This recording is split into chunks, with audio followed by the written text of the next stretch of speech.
Souls connect audio books सुनने वाले सभी प्रिय बहनों और भाइयों को मेरा हृदयपूर्ण प्रणाम। हम पढ़ रहे हैं पुस्तक क्रोध से प्रेम की ओर। आज हम इसके अध्याय 9 अशांति के बीच विघटन से प्रेम की ओर को आगे बढ़ाएंगे इसके भाग 2 में। तो आइए आप और हम मिलकर इस अध्याय को आगे बढ़ाते हैं। स्वविनियमन यानी सेल्फ रेगुलेशन। जब खतरे की घंटी बजी तो हम पहली 2 प्रतिक्रियाओं की तरफ मुड़े। लड़ो या भागो की प्रतिक्रिया के क्रियान्वित होने से हमारी प्रणाली क्रोध और चिंता जैसी भावनाओं से भर गई। स्थिर हो जाने की प्रतिक्रिया क्रियान्वित हुई तो हमने अपने आप को सुन्न कर लिया और हम नाउम्मीद, उदास व अलग थलग से हो गए। कभी कभार हम दोनों प्रतिक्रियाओं को एक साथ क्रियान्वित कर लेते और गाड़ी की हेडलाइट से डर कर एकदम स्थिर हुए हिरण की तरह बन जाते।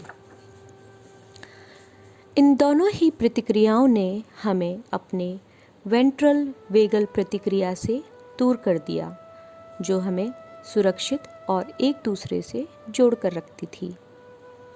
इन प्रतिक्रियाओं ने हमें अपने मस्तिष्क के प्रीफ्रंटल कॉर्टेक्स के उपयोग से अलग कर दिया।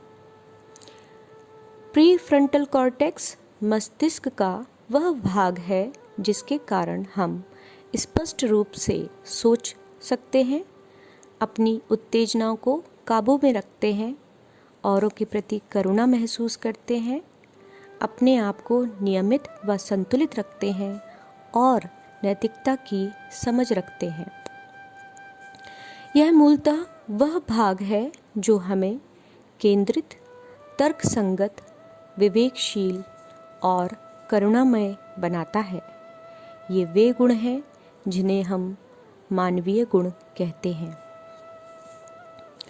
कुछ लोग यह तर्क दे सकते हैं कि मानव जाति ने जिस प्रकार से वास्तविक संकट का सामना किया, उसके बीच में एक उत्तरजीविता प्रतिक्रिया यानी सर्वाइवल रिस्पॉन्स ही पर्याप्त थी, यानी ऐसी प्रतिक्रिया जिससे हम जीवित रह पाते हैं।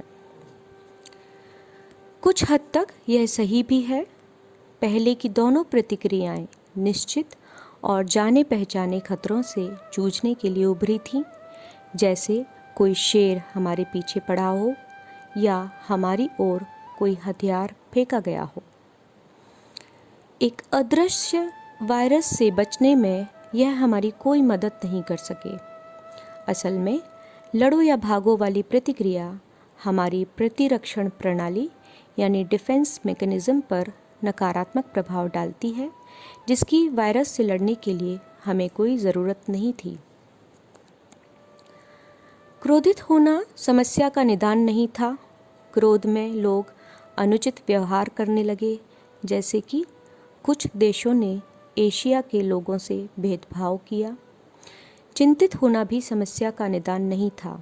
हालांकि थोड़ा सा डर और थोड़ी चिंता ने हमें अपने व्यवहार के प्रति थोड़ा सचेत ज़रूर कर दिया। उदाहरण के लिए, औरों को संक्रमित करने से बचाने के लिए मास्क पहनना। लेकिन इन प्रतिक्रियाओं की अधिकता ने हमारी स्पष्टता से सोचने की काबिलियत, औरों से जुड़ने और यहाँ तक कि स्वयं से जुड़ने की काबिलियत को भी प्रभावित कर दिया। देखा जाए तो तूफान के गुजरने के इंतज़ार में दूसरों से अलग या सतत विचलित रहकर हमने केवल उस चीज़ को स्थगित किया जिसे उस क्षण में किया जाना चाहिए था। भविष्य में हम क्या अलग कर सकते हैं? What can we do differently going forward? हमें खुद को विनियमित करने की बहुत ज़रूरत है। अपने मन को तन को और अपनी संपूर्ण प्रणाली को भी। इसका मतलब है हमें अपने अंदर के स्वस्थ केंद्र बिंदु को क्रियान्वित करके उससे जुड़ने का प्रयत्न करना होगा। हमें अपनी वेंट्रल प्रतिक्रिया से, हमारे हृदय से और उस जगह से जुड़ना होगा जहां हमारा विवेक, करुणा और स्पष्टता विद्यमान है। फिर उस स्थान से जुड़कर दुनिया में ऐसा काम करना होगा जो सबके लिए हितकारी हो और जो वर्तमान परिस्थिति में वास्तविक सुधार ला सके। स्वयं को नियमित करने के बाद ही हम स्पष्टता से सोच सकते हैं और अपने साधनों का समझदारी से उपयोग कर सकते हैं। केवल उसी स्थान से हम एक मानवीय स्तर पर जुड़ सकते हैं। विपदा के समय में हमारा व्यवहार कैसा होना चाहिए? हम स्वस्थ चित्तता, दया व विवेक का एक ठोस आश्रय होंगे या विषैली भावनाओं और व्यवहार के संक्रमण स्रोत? आप में से कुछ लोग सोच रहे होंगे, कहना आसान है, जितनी आसानी से मैं अपने हाथों को धोता हूँ उतनी ही आसानी से अपनी भावनाओं को धोकर कैसे खुद को विनियमित कर सकता हूँ। हम में से अधिकांश लोगों को इस विषय में कभी कुछ सरल आदतें भी नहीं सिखाई गई हैं, इसलिए आपका यह सवाल जायज़ है। सौभाग्यवश अब बहुत सारी संभावनाएं मौजूद हैं। सबसे पहले हमें यह भान होना चाहिए कि किसी क्षण में हम किस स्थिति में हैं। हमें अपनी आंतरिक दशा, विचार, भावनाओं और शारीरिक प्रतिक्रियाओं के प्रति जागरूक रहना चाहिए। फिर अगर हमारी मन स्थिति परिस्थिति के अनुकूल न हो तो हम स्वयं में बदलाव ला सकते हैं। कभी कभी केवल श्वसन प्रक्रिया के अभ्यास यानी ब्रीदिंग एक्सरसाइज से हम अपने शरीर में ऊर्जा का संचार कर सकते हैं। इसका फ़ायदा हमें तब होता है जब हमारी डॉर्सल वेगल प्रतिक्रिया थम सी जाती है, या फिर हम ऊर्जा का संचार कम कर सकते हैं जब हम अत्यधिक क्रोधित या चिंतित होते हैं। अगर हम खुद को भावनात्मक छापों से भरा हुआ पाते हैं, जिसके कारण हमारे मन में विचारों और भावनाओं का तूफान सा उठ खड़ा होता है, तब हार्टफुलनेस ध्यान पद्धति में सफाई नामक एक अभ्यास है जो खास तौर पर दिन भर में जमा हुई भावनात्मक छापों को दूर करने के लिए उपलब्ध है। अपने मन को नियमित करने के लिए व इस सफाई को और भी गहराई तक लेकर जाने के लिए हम किसी प्रशिक्षक के साथ बैठकर ध्यान भी कर सकते हैं। हम पहले से ही अगर सचेत रहें तो अपनी अंदरूनी संतुलन को बनाए रख सकते हैं ताकि आसानी से अस्थिर ना हो जाएं। हार्टफुलनेस के अन्य अभ्यास जैसे प्रार्थना और ध्यान हमें अपने केंद्र से या अंतर्मन के साथ जुड़ने में मदद करते हैं। इससे हमारी वेंट्रल वेगल प्रतिक्रिया क्रियान्वित होती है और हम स्वयं को ज़्यादा केंद्रित, संरेखित यानी अलाइंड, शांत व करुणामय पाते हैं। इसके लिए हमें अपना सिर मुंडवाकर किसी मठ में जाने की ज़रूरत नहीं है। हमारे दैनिक जीवन के लिए बनाए गए ये कुछ सरल अभ्यास हैं जो हमें जीवन के साथ तालमेल बैठाने और हमारे लिए पूर्ण रूप से फ़ायदेमंद हैं। इनका उद्देश्य सिर्फ इतना है कि हमें उस चीज़ से जोड़ें जो वाकई आवश्यक है और फिर विवेक और स्पष्टता से हमारा मार्गदर्शन करें। हमारी दुनिया को अभी इस बात की बहुत ज़रूरत है, खासकर ऐसे लोगों की जो सही और स्पष्ट सोचते हों, जो विवेक व करुणा के केंद्र बन सकें, जो खुद को और अपने आसपास के लोगों को स्वस्थ विकास तथा नवीनीकरण की दिशा में सामूहिक निर्णय लेकर उस पर कदम उठाने में मदद कर सकें। अशांति के बीच सुंदरता, beauty in the midst of chaos.